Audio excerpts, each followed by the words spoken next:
तो hello guys, आज हम वीक बेस का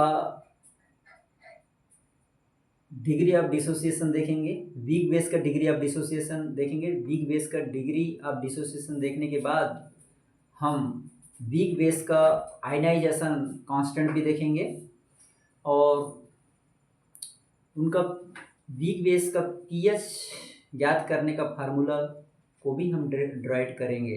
तो इस प्रकार से हम वीक बेस से संबंधित सारे कॉन्सेप्ट देखने वाले हैं। तो चलो देखें।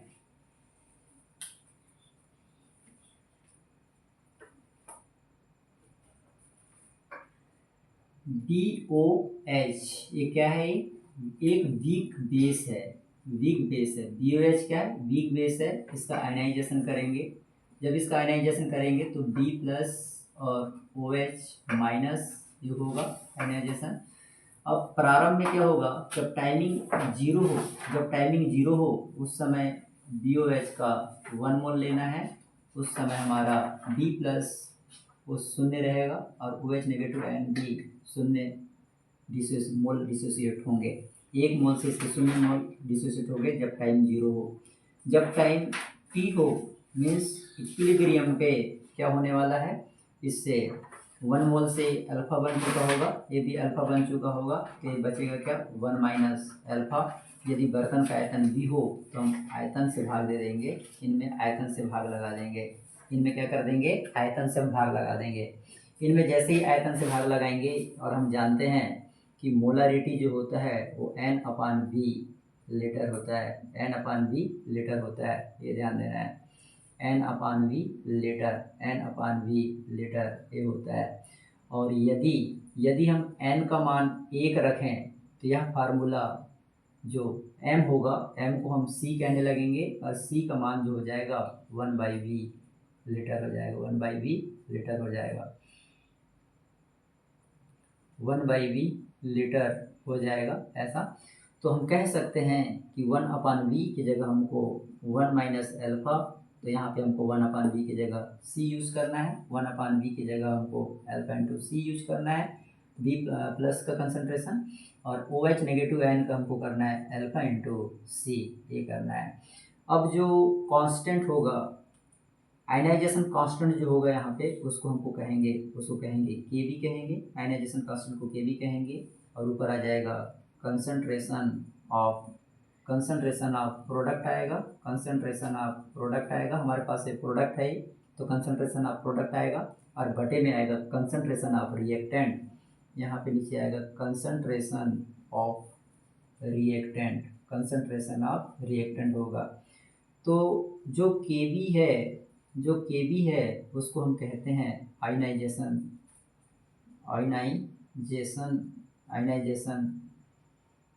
कांस्टेंट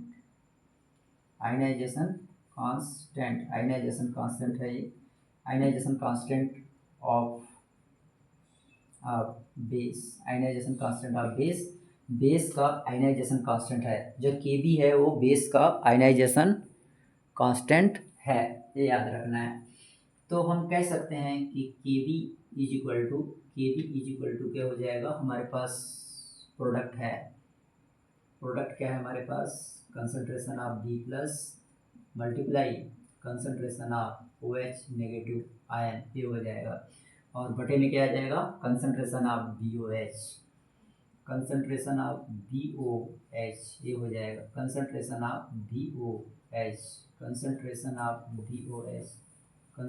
ऑफ BOH ये हो जाएगा।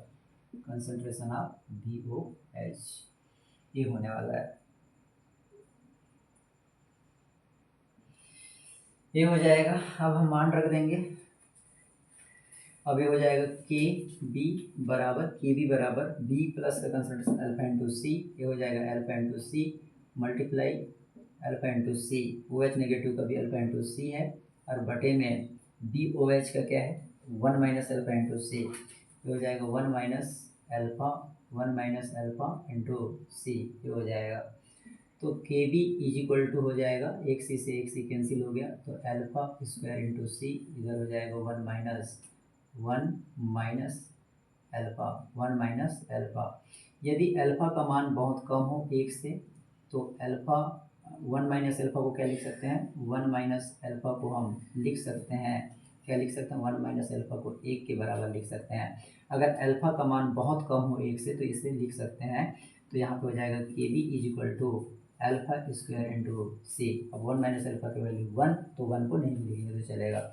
अगर मुझे अल्फ़ा का मान चाहिए तो क्या हो जाएगा, पक्षांतर करेंगे तो सी कहाँ जाएगा, इसके नीचे जाएगा, तो ये हो जाएगा के बी। अब ये पक्षांतर होकर इसके नीचे आएगा तो बटे सी। अगर अल्फ़ा चाहिए, इधर वर्ग वर्ग लगा है तो वर्ग हटाने पर इधर क्या हो जाएगा, के बी बटे सी, ये हो जाएगा, है ना, अंडर रूट में आ जाएंगे तो ये हो जाएगा, है ना, ये अल्फ़ा का मान हो गया। लेकिन हम जानते हैं कि जो OH का जो कंसंट्रेशन होता है, OH कंसंट्रेशन जो होता है वो होता है, OH कंसंट्रेशन का मान जो होता है अल्फ़ा इंटू सी होता है ना। OH concentration, OH negative ion का कंसंट्रेशन अल्फ़ा इंटू सी होता है। तो ये क्या हो जाएगा, अल्फ़ा का मान क्या है, अल्फ़ा का मान आप लोगों के पास ये है अंडर रूट के वी बटे सी, ये है। और ये वाले सी को मैं लिख सकता हूँ alpha under root C multiply under root सी, ये हो जाएगा, ए सी से ए सी कैंसिल हो जाएगा, तो यहाँ पे क्या हो जाएगा, अंडर रूट में आ जाएगा हमारा के बी और मल्टीप्लाई ये वाला सी, ऐसा हो जाएगा। ये ओ एच नेगेटिव आयन का कंसंट्रेशन है, ओ एच नेगेटिव आयन का कंसंट्रेशन ये हो जाएगा। इसको हम लिख सकते हैं O H negative ion, O H negative ion इसको हम लिख सकते हैं के बी गुणित सी के ऊपर वर्गमूल को कह सकते हैं हम लोग 1/2 की घात।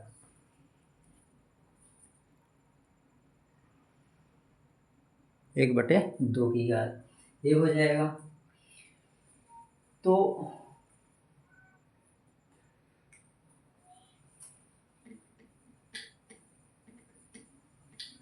अब बेस का क्या निकाला जाएगा, बेस का पीओएच निकाला जाएगा।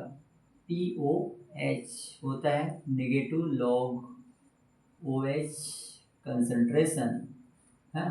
पीओएच क्या होता है, पीओएच का फार्मूला होता है, पीओएच का मान होता है नेगेटिव लॉग ओएच कंसंट्रेशन। तो pOH is equal to negative log OH concentration, OH concentration का मान है, OH कंसंट्रेशन का मान हमारे पास क्या है, ये है के बी मल्टीप्लाई सी, क्या है ये, के बी मल्टीप्लाई सी और इसके ऊपर 1/2 की घात, ये हो जाएगा 1/2 की घात।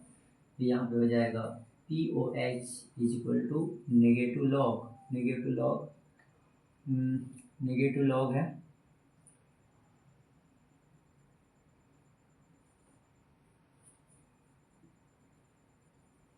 1/2 कहाँ जाएगा, सामने आ जाएगा 1/2, ये हो जाएगा। और यहाँ पे होने वाला है लॉग के बी प्लस मल्टीप्लाई प्लस में बदल जाएगा तो ये हो जाएगा प्लस हो जाएगा लॉग सी हो जाएगा, ऐसा ये हो गया। अब p O H is equal to -1/2 है ना, p O H is equal to -1/2।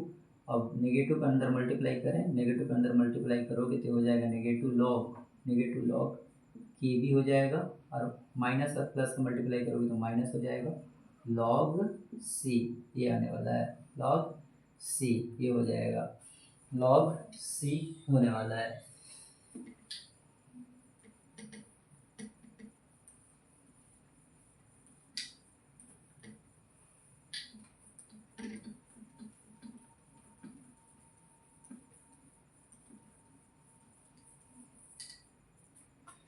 आगे देखिए, चूंकि देख लीजिए आगे क्या होता है, चूंकि नेगेटिव लॉग नेगेटिव लॉग के बी को कहते हैं हम लोग पी के बी, इस नाम से जाना जाता है ना, ये याद रखना है। नेगेटिव लॉग के बी को हम पी के बी कहते हैं। तो ये हो जाएगा हमारे पास p O H is equal to 1/2, ये वाला वैल्यू हो जाएगा हमारा पी के बी हो जाएगा ये वाला वैल्यू, और माइनस लॉग सी। तो पी ओ एच हम इस फार्मूला से निकाल सकते हैं, और हम जानते हैं p H plus p O H is equal to होता है 14, p H plus p O H is equal to 14 होता है। तो हम यहाँ से हम पी एच निकाल सकते हैं, p H is equal to हो जाएगा 14 minus p O H, 14 minus p O H. इस फार्मूला की सहायता से हम पी एच ज्ञात कर सकते हैं।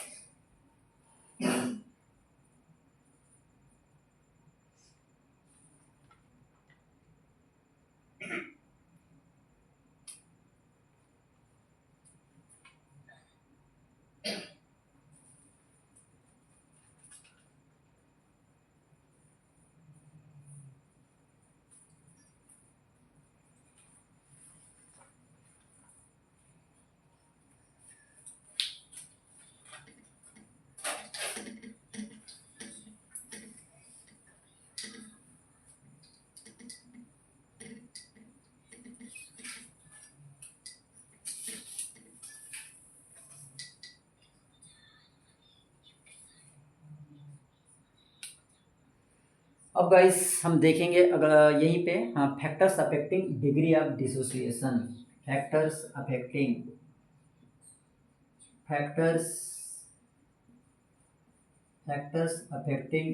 Degree of dissociation, factors affecting degree of dissociation देखेंगे। Factors affecting degree of dissociation, तो डिग्री ऑफ डिसोसिएशन मतलब अल्फा का जो मान है, अल्फा का मान किन किन कारकों पर निर्भर करता है, अल्फा का मान किन किन कारकों पर निर्भर करता है। तो पहला जो कारक है ए नंबर में जो कारक होगा वो है डाइल्यूशन इफेक्ट।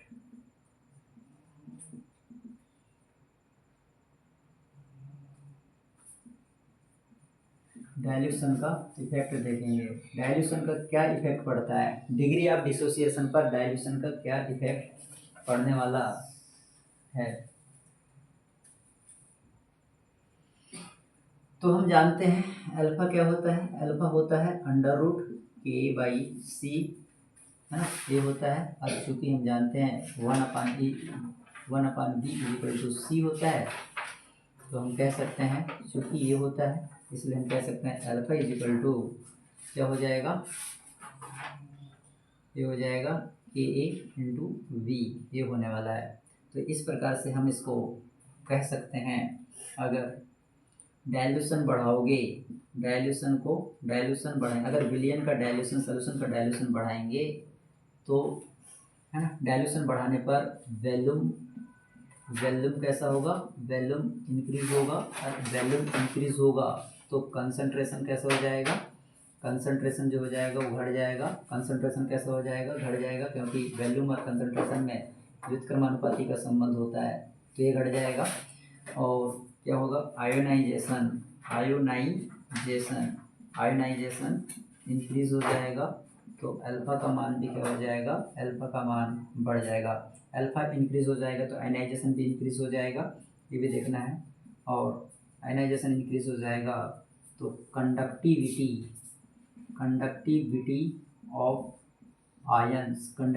ऑफ आयंस ये भी इंक्रीज हो जाएंगे, कंडक्टिविटी बढ़ जाएगी, आयन की कंडक्टिविटी बढ़ जाएगी। तो डाइल्यूशन इफेक्ट में क्या होता है, अगर आप डाइल्यूशन कर रहे हो तो इन फार्मूलाओं के अनुसार एक कंसंट्रेशन है, वॉल्यूम है, तो डाइल्यूशन अगर कर रहे हैं तो वॉल्यूम इंक्रीज होगा, कंसंट्रेशन डिक्रीज होगा, और आयनाइजेशन अल्फा का मान बढ़ेंगे तो आयनाइजेशन भी बढ़ेगा, तो कंडक्टिविटी ऑफ आयंस की कंडक्टिविटी मीन्स चालकता बढ़ जाएगी। तो ये था डिग्री ऑफ डिसोसिएशन को प्रभावित करने वाले पहले factor, dilution effect.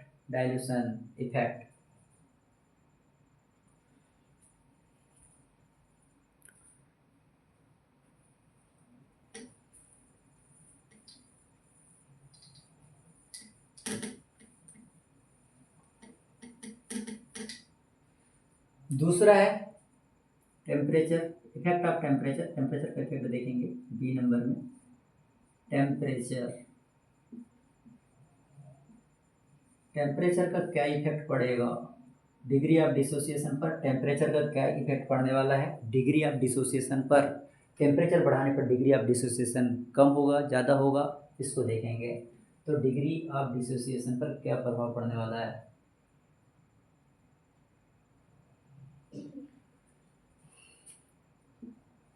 Ionization ionization of endothermic means उष्माशोषी उष्माशोषी उष्माशोषी है ना। एंडोथर्मिक मीन्स होता है एंडोथर्मिक रिएक्शन मीन्स उष्माशोषी अभिक्रिया के लिए क्या होगा? अगर आप टेम्परेचर बढ़ा रहे हैं, अगर आप टेम्परेचर बढ़ा रहे हो, टेम्परेचर बढ़ाओगे तो आयोनाइजेशन भी बढ़ने वाला है। हाँ, उष्माशोषी के केस में, एंडोथर्मिक रिएक्शन के केस में अगर आप टेम्परेचर बढ़ाते हैं तो आयनाइजेशन भी बढ़ने वाला होता है, आयनाइजेशन भी बढ़ेगा। टेम्परेचर बढ़ाने पर आयनाइजेशन बढ़ता है, ये याद रखना है। टेम्परेचर बढ़ाने पर आयनाइजेशन बढ़ता है।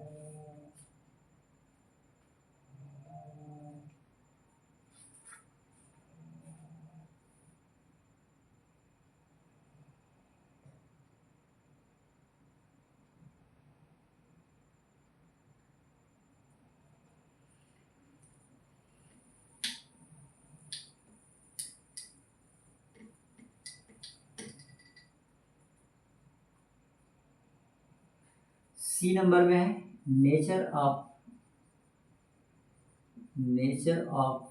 इलेक्ट्रोलाइट नेचर ऑफ इलेक्ट्रोलाइट, ये देखेंगे मीन्स सैल्यूट। यहाँ पे हम इस टॉपिक के अंतर्गत देखेंगे कि नेचर ऑफ इलेक्ट्रोलाइट का नेचर कैसा है, मीन्स सैल्यूट का नेचर कैसा है, इसको देखेंगे। तो इलेक्ट्रोलाइट का नेचर कैसा है इसको भी देखेंगे। In case of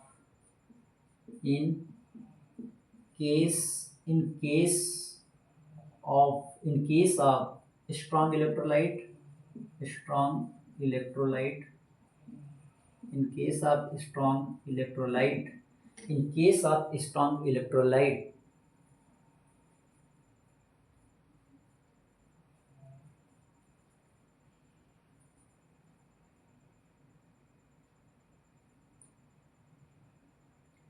100% ionization at all concentration strong electrolyte जो होते हैं, स्ट्रॉन्ग इलेक्ट्रोलाइट का 100% आयनाइजेशन होता है। ऑल कंसंट्रेशन, सभी कंसंट्रेशन पर स्ट्रॉन्ग इलेक्ट्रोलाइट का 100% आयनाइजेशन होता है, ये याद रखना है। In case of weak electrolyte